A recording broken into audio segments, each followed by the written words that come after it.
कहानियां। अनुवाद एवं तात्पर्य श्रील प्रभुपाद के द्वारा। शत्रु की सेना को मारने में कुशल भगवान परशुराम ने मन तथा वायु की गति से काम करते हुए अपने फरसे से शत्रुओं के टुकड़े कर दिए। वे जहां जहां गए सारे शत्रु खेत होते रहे। उनके पांव, हाथ तथा धड़ अलग अलग हो गए। उनके सारथी मार डाले गए और उनके वाहन, हाथी तथा घोड़े सभी विनष्ट कर दिए गए। कृपया दोहराइए। शत्रु की सेना को मारने में कुशल भगवान परशुराम ने मन तथा वायु की गति से काम करते हुए अपने फरसे से शत्रुओं के टुकड़े कर दिए। वे जहां जहां गए सारे शत्रु खेत होते रहे। उनके पांव, हाथ तथा धड़ अलग अलग हो गए। उनके सारथी मार डाले गए और उनके वाहन, हाथी तथा घोड़े सभी विनष्ट कर दिए गए। तात्पर्य। प्रारंभ में जब शत्रु सेना युद्ध करने वाले सैनिकों, हाथियों तथा घोड़ों से भरी थी, तो भगवान परशुराम मन के वेग से उनके बीच उनका वध करने के लिए आगे बढ़े। जब वे कुछ थक गए तो उनकी गति वायु जैसी हो गई और फिर वे तेजी से शत्रुओं का वध करते रहे। मन का वेग वायु के वेग से अधिक है। तो यह श्रीमद् भागवत का 9वां स्कंद, जिसमें सुखदेव गोस्वामी परीक्षित महाराज को अलग अलग राजाओं की वंशावली बता रहे हैं और वो वंशावली को बताते बताते वह परशुराम के ऊपर आ गए। परशुराम, इनको राम बोला जाता है। राम का अर्थ होता है जो आनंद प्रदान करे, लेकिन यहां बता रहे हैं फरसे से काटा पीटी मचा रहे हैं, सबको तितर बितर कर रहे हैं। तो यह बड़ा चौंकाने वाला तथ्य था। सुखदेव गोस्वामी ने जब बताया कि ये कैसे राम है, परीक्षित को यह जिज्ञासा हुई, ये कैसे राम है? ये तो परशु लेकर के वायु की गति से और मन की गति से सबको काटते जा रहे हैं। तो प्रभुपाद तात्पर्य में बता रहे हैं, जब थक जाते थे तब वायु की गति से मारते थे, और जब पूरी ऊर्जा थी तब मन की गति से मारते थे। तो कितनी भयंकर लड़ाई कर रहे थे। अर्जुन गीता में बोलते हैं, मैं वायु को वश में नहीं कर सकता। वो जब थकते थे तब वायु की गति से मारते थे। तो परीक्षित ने सुखदेव गोस्वामी को पूछा कि परशुराम ने इतना मृत्यु का तांडव क्यों मचाया, इतनी बार 21 बार क्षत्रियों को क्यों मारा? क्षत्रिय स्वभाव से इंद्रियों में कमजोर होते हैं, इंद्रिय दमन में कमजोर होते हैं, थोड़े प्रलोभन में फिसल जाते हैं, क्योंकि उनके राज ऐश्वर्य विलास के लिए वह विख्यात है। तो क्या क्षत्रियों ने ऐसी कोई गलती की जिसके कारण इतना जघन्य उनको दंड देना चाहिए? तो सुखदेव गोस्वामी बोलते हैं, हाँ, उन्होंने एक गलती की, उन्होंने ब्रह्म को अपराध किया, ब्राह्मण को अपराध किया। तो परीक्षित महाराज को खुद की चिंता हो गई, क्योंकि उनने भी तो ब्राह्मण को ही अपराध किया था। वो वहां क्यों बैठे हैं? उनको श्राप क्यों मिला था? समीक ऋषि को अपराध करने के कारण परीक्षित महाराज सामने बैठे थे, और वह यह सुन रहे हैं कि दूसरे एक कैरेक्टर था जिसने ब्राह्मण को अपराध करने से परशुराम ने उसका वध किया। तो इनसिक्योरिटी तो आएगी परीक्षित महाराज को कि मेरे साथ भी ऐसा होने वाला है कि 7 दिन बाद। उन्होंने जिज्ञासा की कि क्यों इस तरह किया उन्होंने। देखिए, भगवान अंधे नहीं है। किसको मारना है, किसको छोड़ना है, ये भगवान जानते हैं। मार दिया जाए कि छोड़ दिया जाए, भगवान जानते हैं किसको मारना है, किसको छोड़ना है। जैसे परीक्षित ने गलती की, लेकिन भगवान जानते थे कि उनकी रक्षा होनी चाहिए। इतना ही नहीं, गर्भ में जब अश्वत्थामा ब्रह्मास्त्र चलाते हैं, उत्तरा भगवान के पास प्रार्थना करने आती है, तो भगवान जानते हैं कि नहीं, बाद में जाकर के इनके माध्यम से भागवत आएगी, तो इनकी रक्षा करनी चाहिए।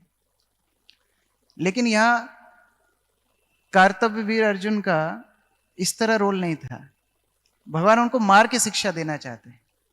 तो दोनों ही कृपा है, कभी मार के शिक्षा देते हैं, कभी बचा के शिक्षा देते हैं। जैसे षष्ठ स्कंद में वृत्रासुर की कथा आती है।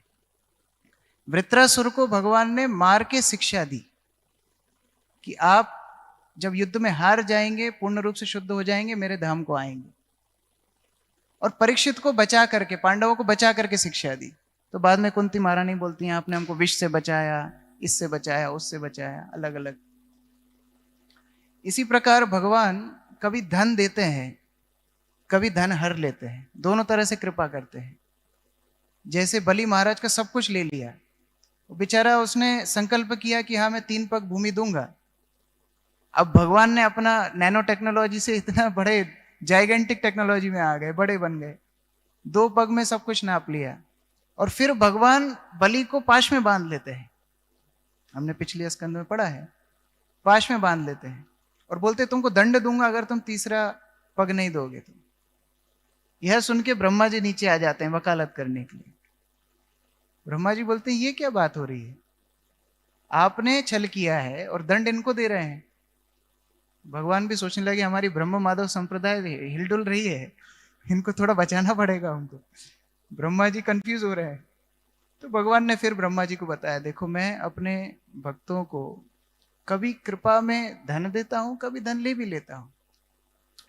इससे 3 चीजें होती है, जो अशुद्ध है वो शुद्ध होते हैं, प्यूरिफिकेशन। लेकिन जो शुद्ध है उनकी ख्याति बढ़ती है, ग्लोरिफिकेशन। कर्मियों के जीवन में जब कष्ट आते हैं वो रिएक्शन होता है, कर्मफल। साधकों के जीवन में जब कष्ट आते हैं तो वो शुद्धिकरण के लिए होता है, प्यूरिफिकेशन। लेकिन जब शुद्ध भक्तों के जीवन में कष्ट आते हैं तो वो ख्याति बढ़ाने के लिए होता है, ग्लोरिफिकेशन। तो उस तरह भगवान ने उनके सर्वस्व धन को हरण कर लिया। और दूसरा उदाहरण हम दशम स्कंद में देखेंगे, सुदामा का। उनको दूसरा अहंकार था, उनको अपनी गरीबी का अहंकार था। तो भगवान ने उनको धन देकर के उनका वो अहंकार तोड़ा। चक्रवर्ती, विश्वनाथ चक्रवर्ती बताते हैं कि क्यों धन दिया, कि उनके अहंकार, गरीबी के अहंकार को तोड़ना चाहते थे। तो दोनों तरह से भगवान कृपा करते हैं। तो यहां पर मार के कृपा कर रहे हैं, कभी छोड़ के कृपा करते हैं। रामायण में हम देखते हैं भगवान राम का अवतार हुआ था त्रेता युग में। त्रेता युग का युग धर्म था यज्ञ। त्रेता युग का युग धर्म यज्ञ था। और भगवान अवतार क्यों लेते हैं? धर्म की रक्षा करने के लिए। तो जब विश्वामित्र भगवान राम को लेकर के जाते हैं यज्ञ की सुरक्षा करने के लिए, भगवान राम और लक्ष्मण दोनों धनुष बाण लेकर के यज्ञ के इर्द गिर्द घूमते रहते हैं कि विश्वामित्र के यज्ञ में कोई किसी प्रकार का व्यवधान ना आए। वही भगवान राम क्यों लक्ष्मण और हनुमान को भेजते हैं मेघनाथ का यज्ञ ध्वंस करने के लिए? यहां पर क्रिया की बात नहीं हो रही है, किस मनोभाव से व्यक्ति कर रहा है उसको भगवान शुद्ध करना चाहते हैं। यहां विश्वामित्र का यज्ञ जन कल्याण के लिए था तो भगवान ने उसको बचाया। वहां मेघनाथ का यज्ञ पाप बढ़ाएगा, युद्ध में उसकी शक्ति को बढ़ाने से भक्तों की संख्या में हानि होगी, तो भगवान ने मेघनाथ का यज्ञ को ध्वंस कर दिया। तो दोनों प्रकार से हम देखते हैं, कई बार भगवान बचाते हैं, कई बार मारते हैं। तो यहां पर कार्तवीर अर्जुन ने एक अपराध किया था। यद्यपि वो भी भगवान के भक्तों की कैटेगरी में ही आएगा, अगर देखें तो अर्थार्थी कैटेगरी में आता है, क्योंकि दत्तात्रेय से उसने बहुत सारे वरदान लाभ किए थे। उसकी सहस्त्र भुजाएं थी, इतना ऐश्वर्य था। और जो कि होता है, ज्यादा ऐश्वर्य ख्याति से मद चढ़ जाता है, अहंकार चढ़ जाता है। तो उस अहंकार में जाकर के वह अनेक उल्टे पुल्टे काम कर रहा था। नर्मदा में नहा रहा था, आपने कथा तो पढ़ी है। नर्मदा मध्य प्रदेश की नदी है। मध्य प्रदेश का पानी इसलिए लोग बोलते हैं बहुत कड़वा है, लोग बोलते भी तो ऐसा लगता है लड़ाई कर रहे हैं। तो ये नर्मदा के पानी में ही था और इतना अहंकार था उसको लगा कि चलो कुछ अपनी शक्ति आजमाते हैं। तो नर्मदा के पानी को उसने रोक दिया। जब रोक दिया तो यहां से पानी डाइवर्ट होकर के रावण के खेमे को डुबा दिया।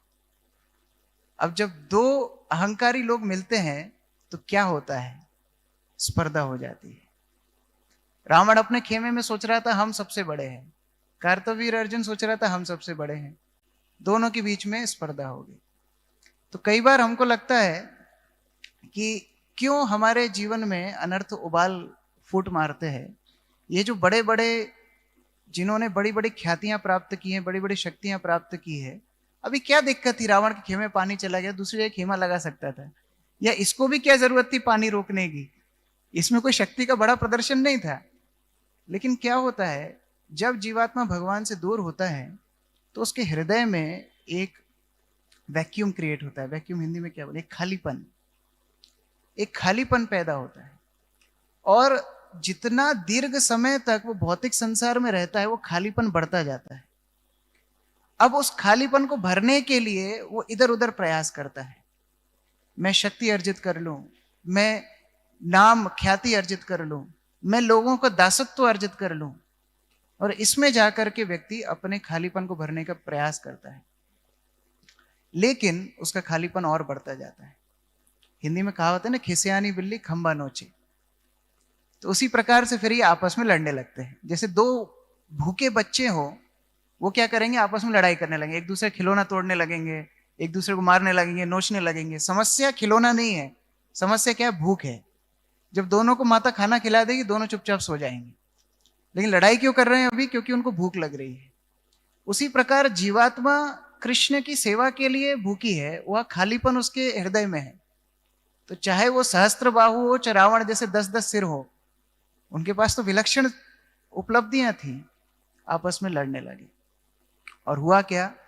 कार्तवीर अर्जुन ने रावण को बंदी बना लिया। तो हम सोच सकते हैं कि रावण जैसे व्यक्ति को बंदी बनाने वाला कितना शक्तिशाली होगा। और फिर बाद में उसको तिरस्कार करके छोड़ भी दिया। लेकिन जब एक दिन वो चलते चलते जमदग्नि के आश्रम में जाते हैं, और जमदग्नि उनकी खूब ख्याति, खूब खातिरदारी करते हैं, तो उनको यह प्रश्न आता है कि ये बाबा साधु के पास इतनी ख्याति, इतनी ऐश्वर्य आया कहां से? फिर पता पड़ता है कि नहीं, इनके पास एक सुरभि गाय है। अब देखिए, जो व्यक्ति इतना शक्तिशाली हो कि नदी का प्रवाह बदल दिया, उसने रावण को बंदी बना लिया, तिरस्कृत करके छोड़ दिया, अगर एक साधु के पास एक गाय है तो उसका क्या जा रहा है? लेकिन यह अहंकार होता है, मेरे अलावा किसी के पास नहीं होना चाहिए, मैं ऊपर हूं तो सबको नीचे होना पड़ेगा। आध्यात्मिक संसार इसके विपरीत है, वहां सबको ही श्रेष्ठ है। घास भी है, वह भी श्रेष्ठ है। घास कभी ये नहीं सोचती कि मैं कभी बांसुरी होती तो मैं भगवान के पास रहती। ये माता यशोदा ये नहीं सोचती कि अरे राम देखो, मैं तो मक्खन निकालती रह गई और गोपियों के साथ भगवान रात में रहते हैं और ग्वालों के साथ दिन में रहते हैं, मेरा टाइम तो आता ही नहीं है। ऐसा कोई नहीं सोचता है। हर कोई वहां पर उत्कृष्ट है, हर कोई वहां पर परफेक्ट है। Everybody successful in spiritual world. पर भौतिक संसार में क्या होता है, एक व्यक्ति अगर ऊपर होगा तो वह दूसरों को नीचा करना चाहता है, उसमें वो अपनी ख्याति मानता है। कार्तवीर अर्जुन के राज्य में ही जमदग्नि रहते थे, माहिष्मति के पास में ही तो रहते थे। तो अगर उनके राज्य का ही कोई साधु सुरभि गाय को रखा है तो ख्याति किसकी बढ़ती? उनकी ही बढ़ती, क्योंकि राज्य से ही तो राजा जाना जाता है। लेकिन नहीं, अपने ही राज्य की प्रजा को शोषण करके वह अपनी वीरता का बखान करना चाहता है। उसी प्रकार कभी कभी हम समुदायों में देखते हैं यह स्पर्धा हो जाती है। अगर हम किसी समुदाय के अंश हैं, विशेषतः भक्त समाज में, और कोई भक्त बहुत अच्छी सेवा कर रहा है तो बाकी भक्तों को खुश होना चाहिए। लेकिन होता है उल्टा।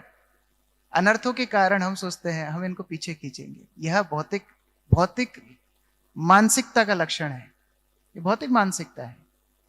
जब हम सोचते नहीं हम इसको पीछे खींचेंगे तो हम बड़े हो जाएंगे, बल्कि उल्टा सोचना चाहिए। अगर कोई इस्कॉन का एक भक्त प्रधानमंत्री, प्रेसिडेंट बनता है तो हम सबको उस पर नाज होगा। अगर कोई इस्कॉन का भक्त कोई नए देश में जाकर के एक बड़ा सा मंदिर खोल देता है तो हम सबको उसके ऊपर नाज होगा। तो भक्त समुदाय में यह भावना से हमको बचना चाहिए। भक्ति तीर्थ महाराज अपने प्रवचनों में कई बार बोला करते थे कि एक समुदाय, भक्त समुदाय बहुत कुछ प्राप्त कर सकता है अगर लोग यह बात छोड़ दें कि श्रेय किसको मिलेगा। समस्या वहां आ जाती है, श्रेय किसको मिलेगा। यह श्रेय के पीछे हम अपने श्रेयस को भूल जाते हैं, प्रेयस में लग जाते हैं। एक बार जब एक मंदिर में बुक मैराथन की इष्टगोष्ठी हो रही थी तो उन्होंने अपने गुरु महाराज को बताया कि गुरु महाराज इस बार हम सर्वाधिक पुस्तकों का वितरण करेंगे। तो उनके गुरु महाराज ने उनको बोला, हाँ बहुत अच्छी बात आप बता रहे हैं, पुस्तकों का हम सर्वाधिक वितरण करेंगे, फिर भी हम लिस्ट में आखिरी आए यह हम प्रार्थना करते हैं। हम सर्वाधिक पुस्तकों का वितरण करें लेकिन हम लिस्ट में लास्ट आए, मतलब क्या है, बाकी लोग हमसे भी ज्यादा करें। यह वैष्णव समुदाय की भावना होनी चाहिए, लेकिन यहां पर वह वैष्णव समुदाय की भावना नहीं है। वह लड़ पड़ा और उसने वह सुरभि गाय को हरण कर लिया।